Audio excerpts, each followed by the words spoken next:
Good evening, friends. Stephen Benoon with Israeli News Live. Got some very serious news we want to cover here about things that have been going on over in Israel. Israel, of course, been reporting terrorist attacks that have been happening. In fact, 20 people thus far have been left dead this month from a surge of attacks by Palestinians in different places, including very, very disturbing news article here. 16 children left behind after three fathers that were killed. They were hacked to death. And I'd gotten a report from Israeli intel about this specific event here where they were employed. The Palestinians that hacked these men to death were actually employed by their killers and just launched the attack on them. So these three here are left dead. In fact, I was shared with some of the news articles here out of Israel. The family here, where a little boy burying his father there, 6-year-old little boy, he's a survivor there with his father dying. Very tragic. And of course, there's tragedy on both sides. And I do realize that. I don't want to underestimate that either.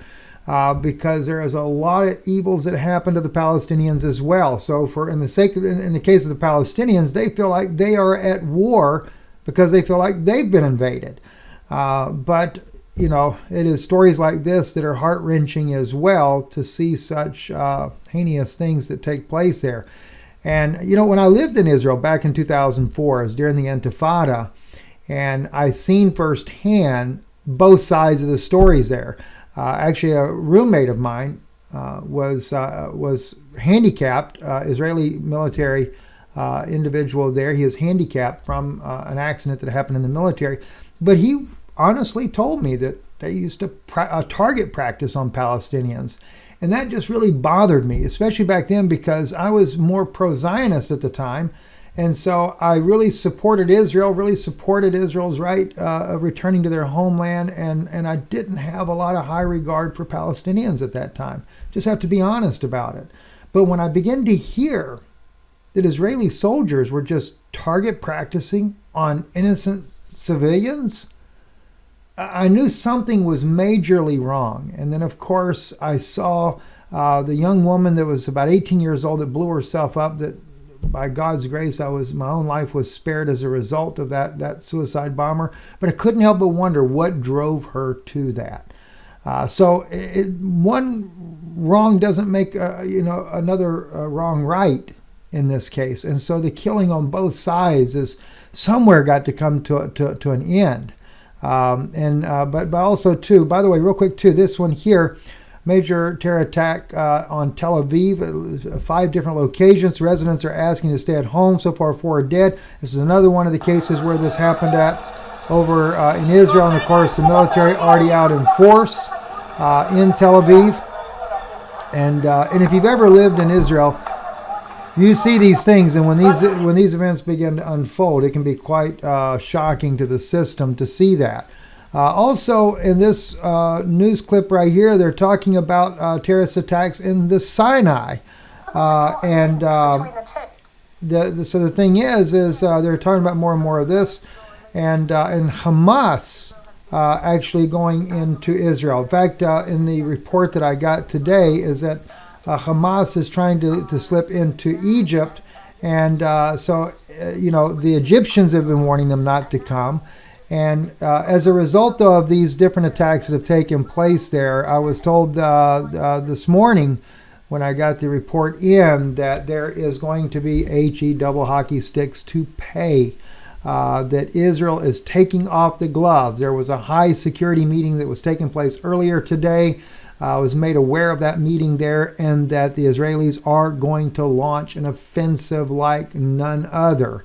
In fact, they were calling back some of their top people in the intel community as a result of this. In fact, I was told that the situation is so dire that even the Iranians are aware of what Israel's plans are, and they're saying that this could cause Iran, the situation for Iran to escalate as well. Now, I would expect if that's going to be the case, it'll be actually in the Middle East, not so much in Israel itself. But at any rate, we wanted to bring this up to your attention there. Also let you know I'm going to be sharing some information over on Patreon. I spent before in fact, I haven't mentioned this to you as of yet. Our daughter ended up in the emergency room twice already this weekend. It's one reason why I haven't been able to make any videos lately there. She is stable somewhat right now, but still having some issues there. So just keep her in your prayers for us. We appreciate that. But I spent about 5 hours just this weekend alone on Friday evening in meetings there. I want to be able to share a lot of this information, some of this information never ever heard before, and I'll be sharing a lot of it over on Patreon. So I'm going to be trying to do a couple of little clips tonight. At least, please, hopefully I can do 2 of them tonight, share some information there with you, and possibly even a little bit of an update on the story that people have asked me about, to update them on the parks, the national parks, what has been going on there. I did find out more details, how far back that goes. I actually been able to review, can't really go into some of the things that we're reviewing. We'll just say this here. We're getting to review some of the FBI files and some things that have never been made public at all. So I'll try to share some of that with you guys over there on Patreon. It's not anything critical, so it's just things that a lot of people find interesting. And so we share that with our friends there on Patreon. Anyway, blessings to you. Thank you for listening, and God bless you all.